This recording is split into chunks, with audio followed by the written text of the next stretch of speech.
अस्सलामु अलैकुम वरहमतुल्लाहि वबरकातुह। दोस्तों, पिछली वीडियो क्लिप में आपने मुझे इतना प्यार मोहब्बत दिया, इतना सराहा कि मेरी उम्मीदों से ज़्यादा है। और मैं आपका शुक्रगुजार हूँ कि आपने वीडियो को अपने फ्रेंड्स के अंदर भी बहुत ज़्यादा शेयर किया है और उससे मुझे बहुत ज़्यादा प्यार मोहब्बत मिला है, मुझे अच्छा लगा है। लेकिन उस वीडियो में एक भाई ने ये कमेंट किया था, वो ठीक था, क्योंकि उस वीडियो में मैंने कुछ बैकग्राउंड नहीं बताया था, बोला भी नहीं था उसके अंदर।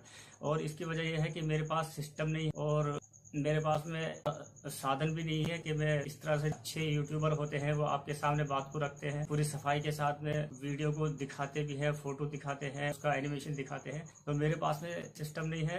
कमेंट कर रहे थे कि ये गलत वीडियो डाला है, उसका बैकग्राउंड बताने के लिए मैं आज आपके सामने आया हूँ। तो दोस्तों, सबसे पहले तो मैं आपका बहुत बहुत शुक्रिया अदा करना चाहता हूँ कि आपने मुझे बहुत ज्यादा प्यार मोहब्बत दिया, मेरी उम्मीदों से ज्यादा प्यार मोहब्बत दिया। तो इस वीडियो में आप देखेंगे कि ये जो बुजुर्ग आपके सामने जा रहे हैं, वीडियो क्लिप के अंदर ऐसा कुछ नहीं दिखाई दे रहा जिसके अंदर इन्होंने कोई गलत काम किया हो।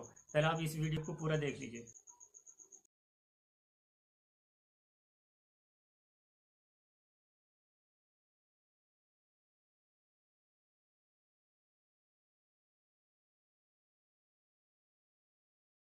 ये आदमी का बैकग्राउंड इतना अच्छा नहीं है कि जैसा कि आमतौर पर होता है। ये बुजुर्ग पांच भाई हैं। पांच भाई के अंदर से अगर कोई एक भाई माजूर होता है तो दूसरे भाइयों पर हक बनता है कि अपने माजूर भाई की मदद करें। लेकिन यहाँ उनके साथ में इसके अपोजिट किया कि उनकी शादी रुकवा दी और शादी रुकवाने के बाद में उनकी जमीन थी, प्रॉपर्टी थी, उसका नाजायज इस्तेमाल किया अपने बेनिफिट के लिए, अपने फायदे के लिए।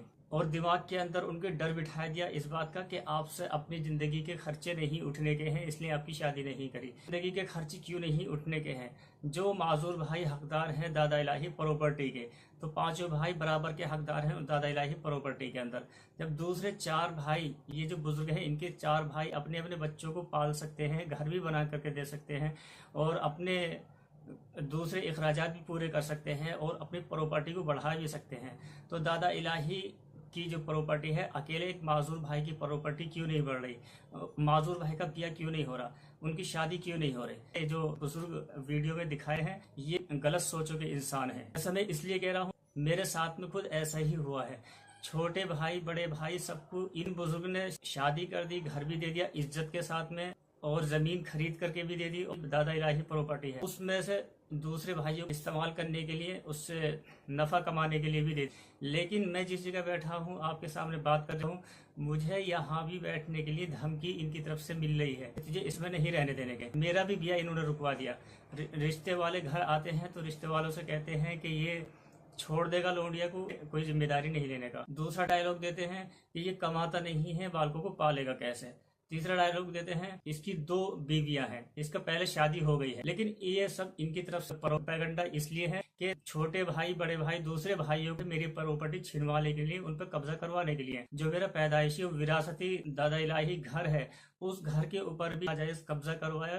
15 से 20 बाहर के गुंडे मंगवाने के बाद मेरे ऊपर फौजदारी करवाई, और फौजदारी करवा कर उस घर पर छोटे भाई को नाजायज कब्जा करवाकर उस पर दुकान खुलवाए, उससे बेनिफिट कमा रहे हैं। तो ये व्यक्ति जो वीडियो के अंदर आपको एक नॉर्मल दिख रहे हैं, इनका बैकग्राउंड इतना अच्छा नहीं है। मेरे दिमाग के अंदर भी इनकी तरफ से वहम भरा गया, एक डर बिठाया गया। 15 से 20 गुंडे बुलाने के बाद में मेरे ऊपर फौजदारी करवाई, दहशत बिठाने के लिए, डर बिठाने। उसके बाद में इनके माशरे के लोग हैं, रिश्तेदार हैं, जो पड़ोस के हैं, उनके अंदर भी जहर भरा। उनको कहा गया कि ये लड़का अच्छा नहीं है, ये कमाता नहीं है, अपने बालकों को पालेगा कैसे। मुद्दा इनका कहने का मतलब ये है, जो दादा इलाही प्रॉपर्टी के अंदर मेरा हक बनता है, उसके अंदर सिर्फ 4 भाइयों का हक ये रखते हैं, दूसरे भाइयों का हक है, मुझे उसके अंदर से कोई बेनिफिट नहीं होना चाहिए।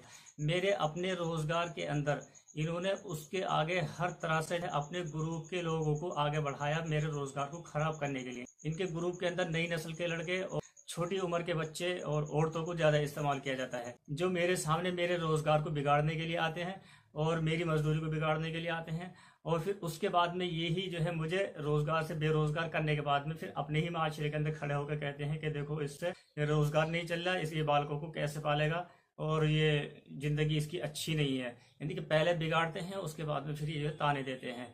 इनका मुद्दा यही है कि इसका ब्याह तो रुकवा दिया, छोटे भाइयों के भी बालक बच्चे हो गए, घर भी इज्जत के साथ में दे दिया, और जो खेत की जमीन है, प्रॉपर्टी जिसमें पैदावार फसल होती है वो भी छोटे बड़े भाइयों को, दूसरे भाइयों को इज्जत के साथ में इस्तेमाल करने के लिए दे दी। लेकिन मुझे शुरू जिंदगी से टॉर्चर किया जा रहा है कि शुरू जिंदगी से मेरे खर्चे उठाने में इनको आलकस होता था, बल्कि जो मैं अपनी मेहनत मजदूरी बचपन के अंदर भी करता था। मुझे शुरू जिंदगी के दिन भी याद हैं।